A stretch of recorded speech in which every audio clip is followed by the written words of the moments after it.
সুধী বৈষ্ণব ভক্তবৃন্দ, ভক্তিপূর্ণ প্রণাম রইল আপনাদের চরণে। প্রণাম জানাই আমার শ্রী গুরুদেবের চরণে। প্রণাম জানাই অনন্তকোটি বিশ্ব ব্রহ্মাণ্ডের নায়ক শ্রী ব্রজেন্দ্র নন্দনের চরণে। সুধী বৈষ্ণব ভক্তবৃন্দ, পর্যায়ক্রমে আজ আমরা শ্রীমদ্ ভগবদ্ গীতা ষষ্ঠ অধ্যায় ধ্যান যোগে 37 নং শ্লোকে চলে এসেছি। আজকে সুন্দর একটি দিন। আজ হচ্ছে বসন্ত পঞ্চমী। মাঘ মাসের শুক্লপক্ষের পঞ্চমীকে বসন্ত পঞ্চমী বলা হয়। আজ বাগদেবী সরস্বতী আমাদের মাঝে আবির্ভূত হবেন এই তিথিতে, এই পবিত্র ক্ষণে। তো আসুন আমরা ভগবানকে স্মরণ করি এবং সেই বাগদেবীর কাছেও প্রার্থনা করি যেন আমাদের ভগবানকে একটু জানার এবং বুঝবার মতো জ্ঞান মা সরস্বতী আমাদের দান করেন। কারণ ভগবান তো ওনার জ্ঞানের এই ডিপার্টমেন্টটা মা সরস্বতীকেই দিয়েছেন। মা সরস্বতীর এই দায়িত্ব। সুধী বৈষ্ণব ভক্তবৃন্দ, আসুন আর কথা নাই। অজ্ঞানতিমিরান্ধস্য জ্ঞানাঞ্জন শলাকায়া চক্ষুরুন্মীলিতং যেন তস্मै শ্রী গুরুবে নমঃ। নমঃ বিষ্ণুপাদায় কৃষ্ণপৃষ্ঠায় ভূতলে শ্রীমতে মহানাম স্বামিনীতে নমামি হে। বাঞ্ছাকল্পতরুভ্যশ্চ কৃপা সিন্ধুপায়েব চ পতিতানাং পাবনেভ্যো বৈষ্ণবেভ্যো নমো নমঃ।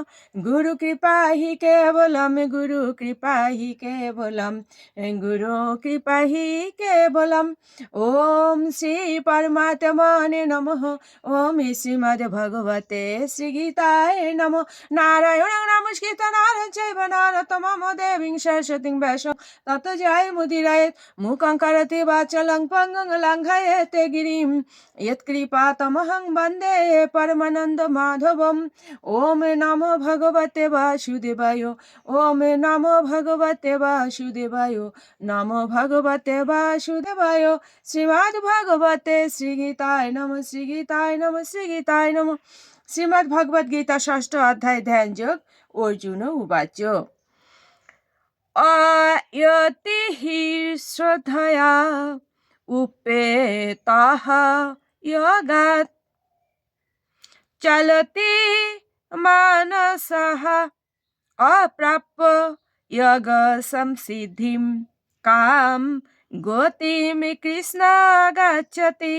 অর্জুন জিজ্ঞাসা করলেন, হে কৃষ্ণ, যিনি প্রথমে শ্রদ্ধা সহকারে যোগে যুক্ত থেকে পরে চিত্ত চাঞ্চল্য হেতু ভ্রষ্ট হয়ে যোগে সিদ্ধি লাভ করতে না পারেন, তবে সেই ব্যর্থ যোগী কি গতি লাভ হয়? তাৎপর্য: ভগবদ গীতাতে আত্ম উপলব্ধি পন্থা বা যোগের কথা বর্ণনা করা হয়েছে। আত্ম উপলব্ধি বলতে সেই জ্ঞানকে বোঝায় যার ফলে বুঝতে পারা যায় যে এই জড়দেহটি জীবের স্বরূপ নয়, তার স্বরূপ হচ্ছে সচিত ও আনন্দময় আত্মা। এই স্বরূপ অপ্রাকৃত, তার জড় দেহ ও মনের অতীত। জ্ঞানযোগ, অষ্টাঙ্গ যোগ অথবা ভক্তি যোগের মাধ্যমে এই আত্ম উপলব্ধি অন্বেষণ করতে হয়। এই সবকটি পন্থাতেই অনুশীলনকারীকে জানতে হয় জীবের স্বরূপ কি, তার সঙ্গে ভগবানের কি সম্পর্ক এবং কিভাবে ভগবানের সাথে সেই সম্পর্কের পুনঃপ্রতিষ্ঠা করে কৃষ্ণ ভাবনাময় হওয়া যায়। এই তিনটি পথে যে কোনো একটিকে অবলম্বন করে সর্বান্তক কারণে তার অনুশীলন করতে শুরু করলে একসময় না একসময় গন্তব্যস্থলে পৌঁছানো যায়। ভগবদ্গীতার 2য় অধ্যায়ে ভগবান আশ্বাস দিয়ে বলেছেন যে পরমার্থ সাধনের পথে স্বল্প প্রচেষ্টা জড়বন্ধন থেকে মুক্ত করে এবং মহৎ ভয়ের থেকে ত্রাণ করে। এই তিনটি পন্থার মধ্যে ভক্তিযোগী এই যুগের পক্ষে সর্বাপেক্ষা উপযোগী, কারণ ভগবানকে জানবার জন্য এই হচ্ছে সবচেয়ে সহজ পথ। মন থেকে সমস্ত সংশয় দূর করার জন্য অর্জুন আবার ভগবানকে সেই কথা জিজ্ঞাসা করেছেন। যথেষ্ট নিষ্ঠার সঙ্গে আমরা জ্ঞানযোগ ও অষ্টাঙ্গ যোগের অনুসরণ করতে পারি, কিন্তু তাদের মাধ্যমে আত্মজ্ঞান লাভ করা এই কলিযুগ অত্যন্ত কঠিন।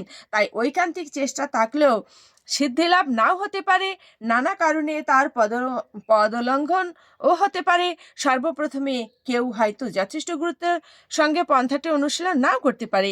পরমার্থ সাধনে ব্রতী হওয়া মায়ার বিরুদ্ধে যুদ্ধ ঘোষণা করারই সামিল। অতএব কেউ যখন জড় বন্ধন থেকে মুক্ত হওয়ার চেষ্টা করে, তখন মায়া বা জড় প্রকৃতি থেকে নানাভাবে প্রলোভিত করে বিপদগামী করার চেষ্টা করে। বদ্ধজীব এমনিতেই জড়া প্রকৃতির গুণের দ্বারা মুগ্ধ হয়েছে, তাই পরমার্থ সাধন করবার সময় পুনরায় আচ্ছন্ন হয়ে পড়ার সম্ভাবনা থাকে। একে বলা হয় যোগাচ্চ লিত মানসহ, যোগের পথ থেকে ভ্রষ্ট হয়ে পড়া। এভাবেই যোগভ্রষ্ট হয়ে পড়লে তার পরিণাম কি হয় তা জানতে অর্জুন উৎসুক। সুধী বৈষ্ণব ভক্তবৃন্দ, আমরা জানতে পারলাম বিষয়টি যে আমরা যদি কখনো পথভ্রষ্ট হয়ে যাই যোগ সাধনা থেকে, পরবর্তীতে আমাদের কি গতি হবে। অর্জুন সেটাই ভগবানকে প্রশ্ন করেছেন। আমরা পরবর্তী শ্লোকে এর আরো বিষয়টা জানতে পারবো। আসুন আমরা মাহাত্ম্য বলে বিশ্রামে চলে যাই। ওম শ্রী পরমাত্মানে নমঃ। ওম শ্রীমদ্ ভগবতে শ্রীগীতায় নমঃ।